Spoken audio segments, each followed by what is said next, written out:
जय हिंद दोस्तों, कैसे आप लोग। आई होप आप लोग बहुत अच्छे होंगे, स्टडी भी अच्छी चल रही होगी।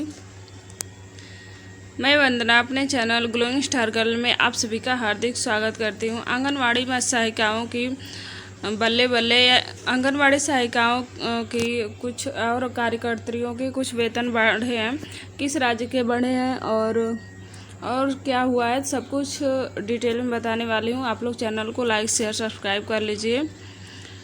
तो यहाँ पे देखिए, आंगनवाड़ी कार्यकर्ताओं के मानदेय में 10% की बढ़ोतरी हुई है। लंबे समय से चल रही थी मांग, तो काफ़ी लंबे समय से लोग मांग कर रहे हैं मानदेय बढ़ाने के लिए। 3688 भवनों की मरम्मत के लिए 50 करोड़ का बजट भी निर्धारित किया गया है। अमृत आहार, न्यूट्रीकिट, सखी केंद्र, उड़ान योजना आदि की गहन समीक्षा और क्रियान्वयन के निर्देश भी जारी किए गए हैं। Jaipur, order to increase salary of anganwadi worker. तो आंगनबाड़ियों में काम करने वाली महिलाओं कार्यकर्ता के पास कई तरह के काम होते हैं। वैसे तो उनकी नियुक्ति मूल रूप से छोटे बच्चों को बढ़ाने के लिए हुई थी, लेकिन समय पर उनकी भूमिका बदल जाती है। चुनाव के समय बीएलओ बना दिया जाता है, तो जनगणना के समय घर जाकर सर्वे करती हैं। उनका काम तो पढ़ाने के लिए, छोटे बच्चों को देखभाल करना, उन्हें पढ़ाना ये काम है, लेकिन समय समय पर उनका काम चेंज होता रहता है। बहुत सारे गांव के काम भी दिए जाते हैं और बीएलओ भी बना दिया जाता है। जनगणना के समय घर जाकर सर्वे भी करना रहता है। काम के अनुसार उनकी सैलरी बहुत कम है। जितना लोग उस काम कराते हैं उसके अनुसार सैलरी बहुत कम है। गांव में जाकर, घर घर जाकर काम करना रहता है। फिर स्कूल में जाना पड़ता है, बहुत काम होता है और बहुत सारे रजिस्टर तैयार करने होते हैं। उसके अनुसार सैलरी तो बहुत कम है। और इस ज़माने में महंगाई इतनी ज़्यादा है, जितना उनकी सैलरी मिलती है उससे कुछ नहीं होने वाला। बस उन्हीं का खर्चा चल पाएगा, उनके बच्चों का तो नहीं चल पाएगा, लेकिन किसी तरह से उसी में अपना काम चलाती हैं। समय समय पर अपनी सैलरी बढ़ोतरी के लिए आंदोलन भी करती हैं, लेकिन बिरले सरकार की उनकी मांगों पर विचार करती है। इसी बीच अब राजस्थान से आंगनवाड़ी कार्यकर्ता के मानदेय में 10% की वृद्धि की गई है। तो केवल राजस्थान में ही वृद्धि हुई है आंगनवाड़ी कार्यकर्ताओं की, और कहीं पे नहीं हुआ है। राजस्थान सरकार की उप मुख्यमंत्री एवं महिला बाल विकास मंत्री दिया कुमारी की अध्यक्षता में सचिवालय में विभागीय समीक्षा बैठक में यह फैसला लिया गया है। Order to increase salary of anganwadi workers. इस दौरान कई और अहम फैसले भी लिए गए हैं।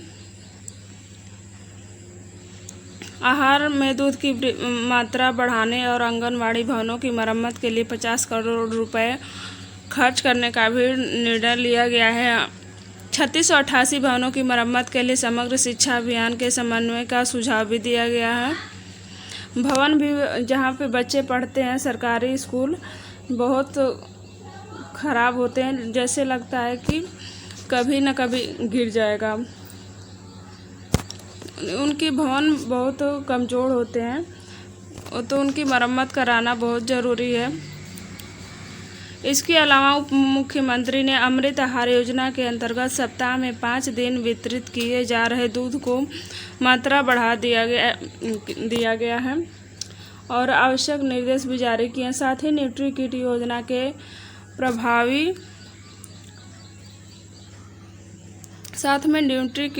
के प्रभावी क्रियान्वयन की स्थिति जानी। राज्य सरकार की ओर से प्रधानमंत्री मातृ वंदना योजना में किए गए उल्लेखनीय प्रदर्शन भी सराहनीय की गई है।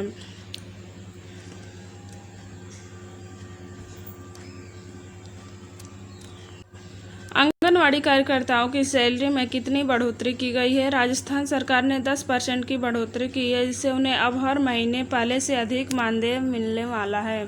यह फैसला कब और किसकी अध्यक्षता में हुआ है? तो यह फैसला महिला एवं बाल विकास मंत्री दिया कुमारी की अध्यक्षता में सचिवालय में हुई विभागीय समीक्षा के बैठक के दौरान लिया गया है।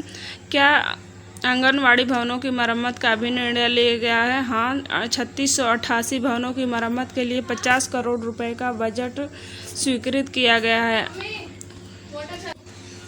आंगनवाड़ी केंद्रों में और क्या सुधार किए जाएंगे? स्वच्छ पेयजल की उपलब्धता, शौचालय निर्माण और न्यूट्री किट योजना के प्रभावी क्रियान्वयन के निर्देश जारी किए हैं। तो बच्चों के लिए स्वच्छ पेयजल भी ज़रूरी है, शौचालय भी ज़रूरी है और भवन की मरम्मत भी ज़रूरी है। तो हर सरकार को वेतन में इंक्रीज कुछ ना कुछ बढ़ाने से नहीं होगा, ज़्यादा से ज़्यादा बढ़ाने की कोशिश करनी चाहिए, क्योंकि इतनी महंगाई है और बच्चों का खर्चा, अपना खर्चा उठाने के लिए उस हिसाब से सैलरी भी होनी चाहिए। और काम के लिए दिन भर अगर इंसान सरकारी काम कर रहा है तो उस हिसाब से सैलरी भी मिलनी चाहिए, ताकि उसके घर का, परिवार का खर्चा चल सके। बहुत अच्छे से तो नहीं, लेकिन काम चलने भर का तो होना ही चाहिए। कम से कम कोई भी अगर गवर्नमेंट जॉब है, गवर्नमेंट हो या भी प्राइवेट हो, कोई भी जॉब है तो कम से कम 20 से ऊपर ही जाना चाहिए। कम से कम सैलरी होनी चाहिए, 20 प्लस ही होना चाहिए। जो दिन भर बच्चों को पढ़ाना, फिर गांव में ड्यूटी लगती है उन लोगों की, घर घर जाके काम करना, फिर रजिस्टर तैयार करना, तो पूरा दिन उसी में लगा रहता है। तो कम से कम उनके घर का खर्चा भी चलना चाहिए। इतनी सैलरी तो सरकार को देनी ही चाहिए। मिलते हैं अगले वीडियो में। Okay, bye.